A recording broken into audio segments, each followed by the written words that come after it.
ક્યારેક પ્રેમ એટલો ઊંડો હોય છે ને કે શબ્દો પણ તેની વ્યથા વ્યક્ત કરી શકતા નથી. અને ત્યારે માનવને પ્રકૃતિને જ પોતાની લાગણીનો સાક્ષી બનાવવો પડે છે.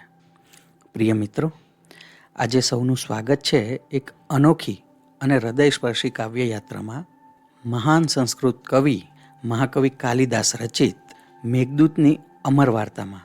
કાલિદાસ એક એવા કવિ હતા જેઓ પ્રકૃતિને માત્ર દ્રશ્ય તરીકે નહીં પણ લાગણીઓના જીવંત સ્વરૂપ તરીકે રજૂ કરતા હતા. તેમની કવિતામાં પવન માત્ર વહેતો નથી, તે સંદેશ લઈને આવે છે. વાદળ માત્ર વરસતા નથી, તે પ્રેમીઓના હૃદયને જોડતો પુલ બની જાય છે. અને આ કથા પણ એવી જ એક અનોખી કલ્પના પર આધારિત છે. આ કથા છે એક યક્ષની. યક્ષ દેવલોકનો એક સેવક, ધનના દેવતા કુબેરના ભંડારનું રક્ષણ કરનાર. તેમનું જીવન સુખમય હતું. સુંદર સ્વર્ગીય મહેલ, પ્રિય પત્નીનો સાથ અને નિરાંતે પસાર થતા દિવસો. પરંતુ ભાગ્ય ક્યારેક એક નાની ભૂલને પણ મોટું વળાંક આપી દે છે. એક દિવસ કુબેરના મહત્વપૂર્ણ કાર્યમાં યક્ષથી બેદરકારી થઈ જાય છે. દેવલોકમાં ફરજ સૌથી મહત્વની ગણાય અને આ ભૂલ માટે તેને મળ્યો એક કઠોર શાપ, 1 વર્ષનો વિયોગ. 1 વર્ષ માટે તેને પોતાના સ્વર્ગ સમાન ઘરથી દૂર પૃથ્વી પર રહેવું પડશે. તેને મોકલવામાં આવે છે રામગીરી પર્વત પર. રામગીરી પર્વત ગાઢ જંગલોથી ઘેરાયેલો પર્વત, ઊંચા વૃક્ષો, ઝરણાનો મધુર નાદ, પક્ષીઓનું કલરવ અને ચોમાસાની હરિયાળી. પ્રકૃતિનું સૌંદર્ય અહીં છલકાય છે. પણ વિરહમાં ડૂબેલા હૃદય માટે સૌંદર્ય પણ ક્યારેક વેદનાનું કારણ બની જાય છે. યક્ષ એકલો છે. તેની આંખોમાં હંમેશા તેની પત્નીની યાદો તાજી રહે છે. તેને યાદ આવે છે તેમના સાથે પસાર કરેલી પળો, હાસ્ય, પ્રેમભરી વાતો અને વિદાયનો એ દુઃખદ ક્ષણ. દરરોજ તે પર્વતની ચોટી પર જઈને આકાશ તરફ જુએ છે.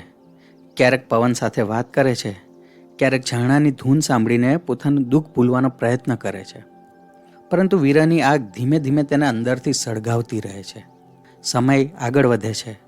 ઉનાળો પસાર થાય છે અને પછી આવે છે ચોમાસું. એક દિવસ આકાશમાં અચાનક ઘેરા કાળા વાદળો છવાઈ જાય છે. ગાજવીજનો નાદ ગૂંજે છે, ઠંડો પવન વહે છે અને ધરતી પર પ્રથમ વરસાદના ટીપાં પડે છે. યક્ષનું હૃદય ધડકવા લાગે છે.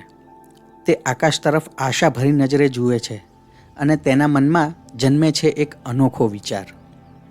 શું આ વાદળ મારા પ્રેમનો સંદેશ લઈ જઈ શકશે? તે વાદળને માત્ર જળનો સમૂહ નથી માનતો, તેને તે એક જીવંત મિત્ર લાગે છે, એક દૂત, એક આશાનો સહારો. તે કલ્પના કરે છે કે વાદળ આકાશમાં ઉડે, પર્વતો પાર કરે, નદીઓ પાર કરે અને અંતે પહોંચે તેની પ્રિય પત્ની સુધી. અહીંથી શરૂ થાય છે એક અદ્ભુત યાત્રા.